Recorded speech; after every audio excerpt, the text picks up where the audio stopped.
Hey, it's Flaver, and welcome to my Sonic Frontiers Sights, Sounds, and Speed DLC review. Now, there was I preparing for my first big Hunter x Hunter video, which is coming short after this one, when all of a sudden Kishimoto and the whole Sonic team rushed into my door, saying, "We were cooking, so now you're gonna eat it all." And oh my god, they were cooking indeed. So here I have the full list of updates that were announced in the last few days, and I went through pretty much all of them, and now I'm gonna tell you my opinion on them, whether or not everything that was promised is actually in the game now, and how it works and in what kind of state it is right now. And the first one on the list is the new Jukebox collectible. And this is, well, almost what I imagined it would be. But honestly, even better. I thought that they would just give us an in-game player and let us switch the island's theme to other songs and compositions from the Sonic Frontiers OST. And we really can switch songs in the open zone segments to different ones. But I didn't expect them to put songs from other Sonic games into this playlist. So now you can roam these open zones listening to Kingdom Valley, Ocean Palace, Live and Learn, Open Your Heart, Escape from the City,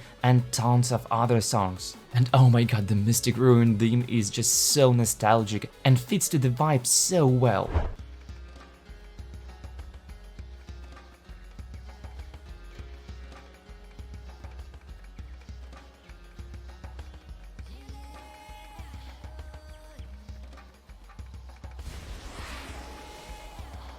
But don't just expect to get all the candies, since you will have to unlock most of these tracks. You'll need to collect these musical notes that are scattered across the islands. Each note unlocks one track. From the beginning you have 13 compositions unlocked and 40 more to unlock. So you might expect 10 notes per island, except Raya Island of course. And I found this system to be a really nice touch, because these notes themselves already fit into the collectathon we already have in Sonic Frontiers. There's not that much of them, so you won't get bored while seeking for them. And each note has a unique placement on the map and a unique reward in return for finding them. And this even adds a layer of intrigue, since you won't know what song or track you're going to unlock until you collect a specific note. So you actually do feel like collecting all of them. I guess that's an important part to emphasize. Next we have the Battle Rush mode. And that's a combination of both Time Attack mode and Boss Rush and Enemy Rush modes. There you have to beat all kinds of enemies you can meet on an island, preferably without dying, because dying means losing time, and time is really what you're gonna rush for.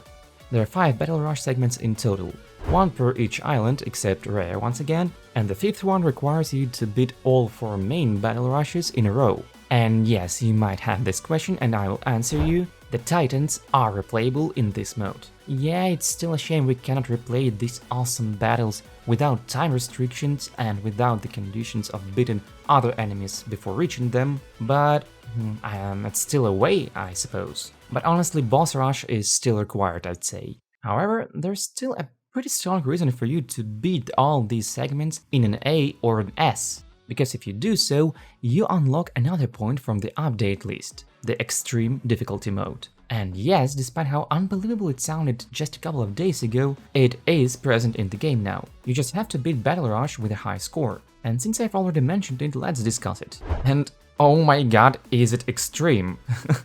Kishimoto probably heard all our complaints about how easy Sonic Frontiers still was, despite it still was significantly more difficult than Sonic Forces, and just decided to shake our brains and nerves, because the main point of the extreme difficulty is that you die from any direct hit. You might think, oh, what's that about? It's always been like that in Sonic games, you lose rings and you only have 1 hit before you're dead. But no, my dear friends, even rings won't save you now. Despite how many rings you have in your pocket, 1 shot, 1 kill. The purpose of the rings is still not lost though, because you still need to collect them to gain the power boost, which is really a big deal. On top of that, and yes, that's not the only change in the extreme difficulty mode, you won't be upgraded. For those who haven't played Sonic Frontiers yet, in other modes you can find these Elder Coco and the Hermit Coco, which will upgrade Sonic's stats: the ring capacity, the maximum speed, the strength, and the defense. In the extreme mode, none of that is present. I haven't talked to the Hermit or the Elder Coco yet, but whether or not their main dialogues have been changed in this difficulty mode, they won't upgrade you now. You will have to complete the whole game on level 1. This might sound like a really extreme condition for someone who hasn't played the game yet, but I would call it a great balancing solution. I've completed the game on level 46 of my strength, and that was a pretty good level to reach the final island with. However, those who decided to upgrade to the maximum level before reaching the final island and the final boss, they really suffered how easy the game turned. So I believe that with the insta-kill and the non-upgradable Sonic, later parts of the game might really resemble Souls-like games a lot. I wasn't able to experience this for myself yet because this difficulty requires you to start a new game, and those who played understand that the Kronos Island, the first island, is actually more like a training ground for the players before the rest of the game. So yeah, even on the extreme I haven't faced much troubles, even though the game tells us that the extreme difficulty will actually make the enemies themselves more difficult. I'll be able to confirm or bust this once I'm on at least Ares. Postscriptum, there are actually enemies some attacks of which you might survive. The tower is a great example, since its spinning circle doesn't really do you damage, it just knocks you down. But you must now be more cautious while playing linear stages, since the rule for one hit also applies to them. Overall, I'd say that's a really great step into more hardcore Sonic games. Sonic Frontiers itself was already a great improvement in these terms, but this mode, it's just something different. You have to experience itself, and you have to appreciate it if you want more difficult and more grown-up, I'd say, Sonic games in the future. There's not much I could say about the photo mode, however. I mean, it's basic, it will work for most cases, it has some interesting filters to play with, but it's nothing special. I've seen much better photo modes. But still, it's better to have than not. There's also this new Cyberspace Challenge mode, which offers you to clear all linear stages from each in a row separately and eventually all the levels from the game at once.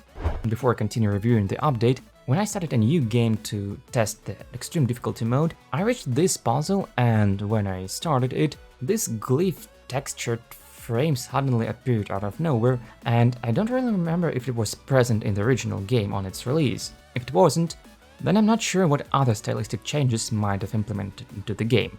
So take that into account. And now I'm going to quickly review the rest of the update parts. The Hermit and the Elder Cocoa upgrades are no longer one level at a time systems. Let's check, you can just give them now all your cocoa and the seeds and have all your levels at once. There's a demo version available in the PlayStation Store for premium PlayStation Plus subscribers. Yes, it is true, so if you now have the highest level of the PlayStation Plus subscription, you can now just go into the store and download your demo if you're still not sure about the game. The Power Boost lighting animation and the Starfall slot machine can now be toggled in the main menu. Yep, you can now disable them if you find them inconvenient or irritating. The cyberspace levels can now be instantly restarted. Yep, also true, you just have to hold the L2 and the R2 buttons and then press on the touchpad. Yep, I'm a PlayStation 5 player, so you and me will have to deal with that. The ability to use the Power Boost inside the cyberspace levels. I myself haven't opened it yet, because yes, it has to be opened.